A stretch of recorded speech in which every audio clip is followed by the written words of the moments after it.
Red heading on 170 degrees, 491. So good. This ain't your first rodeo.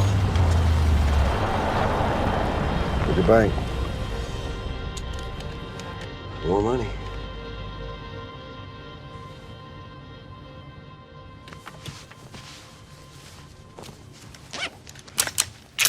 Bienvenidos a Cine Aparte y gracias por darle clic al enlace.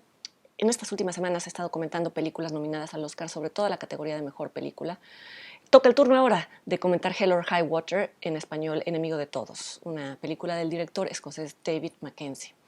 Si se le juzgara solo por algunos elementos, podría decirse que es un western contemporáneo. Elementos como su locación. Transcurre en la zona árida del este de Texas, lo que tradicionalmente se conocía como el lejano oeste.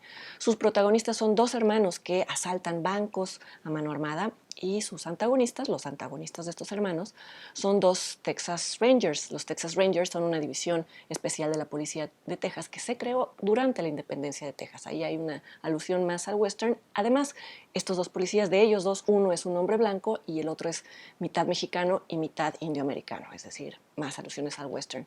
Sin embargo, pensando en su trama, quizá ya esta categoría, este género, ya no se aplica tan directamente porque el western tradicionalmente ilustra la confrontación entre no civilizados y civilizados. El western tradicional entendía por no civilizados a los pueblos nativos y por civilizados a los colonizadores, y los westerns revisionistas contemporáneos, no todos los contemporáneos son revisionistas, pero sí los revisionistas, consideran que esto de civilizado y no civilizado debe entrecomillarse y debe de cuestionarse quiénes son realmente los civilizados, los que masacran otra cultura o los que ya estaban organizados de cierta manera. En fin, la culpa colonialista ha obligado a repensar estos términos y, sin embargo, nada de esto tiene que ver con Hell or High Water porque todos sus personajes pertenecen a la misma civilización, que es el Estados Unidos contemporáneo. Sin embargo, hay una definición de western que quizás sí sería interesante utilizar para definir esta película. Es el western como simplemente como crónica de la historia de este país. Y lo digo por lo siguiente: la premisa de esta película es que los dos hermanos ladrones salen a robar porque uno de ellos no tiene para vivir, no puede pagar sus deudas, no puede pagar la pensión de sus hijos y además ha sido timado por un banco le hizo una mala jugada, se quedó con sus propiedades, etcétera. Su hermano, más violento, con más gusto por el crimen, lo ha convencido de que la única manera de hacerse justicia es asaltar bancos, incluido el que les hizo una mala jugada. Y dentro de la película, y insisto que es dentro de la película porque esto no es interpretación, los hermanos hablan de cómo han pertenecido a un tipo de ciudadano que durante generaciones y generaciones y generaciones en Estados Unidos ha estado atrapado en la pobreza y no puede salir. Y ha crecido en medio de la violencia incluso intrafamiliar, y se le ha enseñado a esta generación, a este tipo de norteamericanos, que solo la violencia les va a permitir salir adelante. Y todo esto en conexión a la historia y a la evolución de Estados Unidos, porque este tema me hizo pensar en otro que se ha discutido y ventilado mucho a partir de que ganó Donald Trump la presidencia de este país, y es el tema del sector de la población estadounidense que durante décadas y generaciones ha estado atrapada en un ciclo de pobreza y violencia y no puede salir de eso. Quizá a algunos les parece descabellado este vínculo entre estos americanos y los hermanos de la película, pero si les interesa explorarlo, les recomiendo dos libros. Uno de ellos es Hillbilly Elegy de J.D. Vance. Por desgracia no ha sido traducido al español, pero les dejo la referencia por si les interesa. Y el otro es El desmoronamiento de George Packer, que sí se puede comprar en México, lo publicó la editorial Debate en español. Y ambos narran historias que de alguna manera son hermanas, historias hermanas a las de los dos hermanos que protagonizan esta película, y si no, de todas maneras les recomiendo la lectura de estos libros.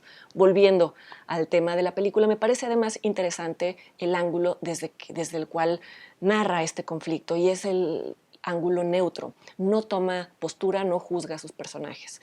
Esto se debe en buena parte al guión, un guión escrito por Taylor Sheridan, que es a su vez el autor del guión de Sicario. No sé si recuerdan la película de Denis Villeneuve, que transcurría en Ciudad Juárez, y que tiene en común con esta película que sus personajes cometen actos violentos, criminales, pero tienen razones de peso para hacerlo. Y esto vuelve a la película, y ya volviendo a Hell or High Water, moralmente compleja, y creo que esto siempre es mejor en el cine que aquellas que nos dan digerido el mensaje de quiénes son los héroes y quiénes son los villanos. Otra cosa que vuelve interesante a esta película es la dirección sobria de David Mackenzie, que hace que no se les dé permiso gratuito a los criminales para actuar.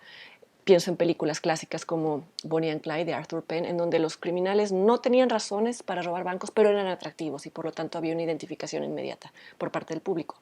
O en los westerns de Tarantino, en donde la violencia es hiperestimulante y por lo tanto tiene otro peso.